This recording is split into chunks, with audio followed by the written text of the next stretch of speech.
Several years ago, I heard a talk given by Cardinal Lustiger, the former Archbishop of Paris. He told the story of 3 boys who were playing around their local Catholic cathedral. These 3 young teenagers were non-believers, but they had been to a Catholic school because it provided the best education in the town, and they knew something about Catholic practice. But they were making fun around the cathedral and decided to go inside and just to muck about a bit, really, because they didn't really understand what a Catholic church was about.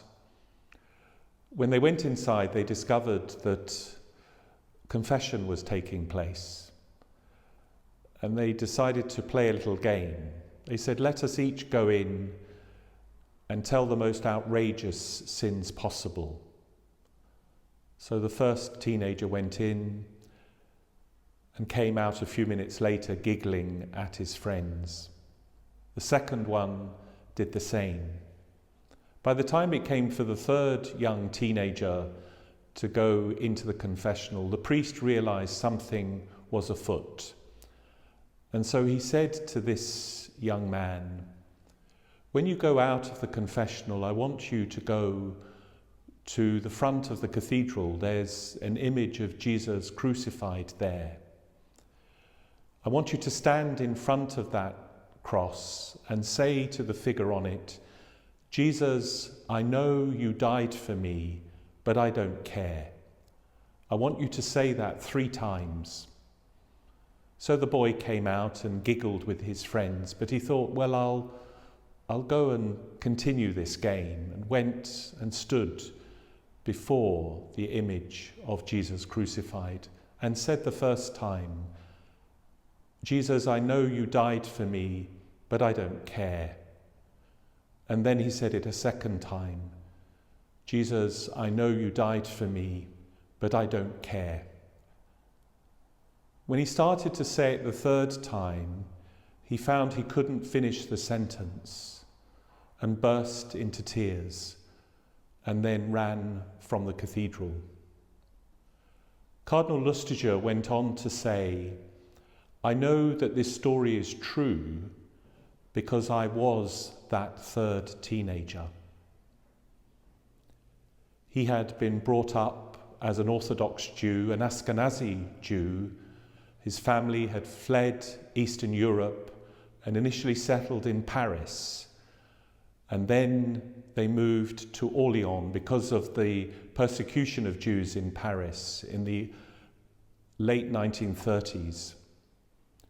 And it was at the cathedral in Orléans that this took place.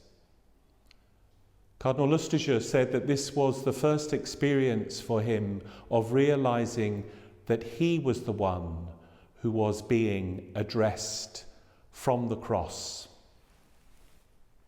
He realized that on the cross, it wasn't that he was speaking to Jesus, but that God in Jesus was addressing him and saying to him personally, "I love you and I died for you." It is this truth which is at the heart of Good Friday. It's why we call this Friday good, because we see the true depths that God is willing to go out of love for us. So I invite you at some point on this Good Friday, please go before a crucifix. Spend a few moments in quiet. It may be a crucifix that you have at home, on your bedroom wall, or in the sitting room or the kitchen, or maybe simply taking up the cross that you have on the end of a rosary. Just spend a few moments before Jesus on the cross to listen to him as he whispers into your heart, "I love you and I died for you. I love you and I died for you. I love you and I died for you."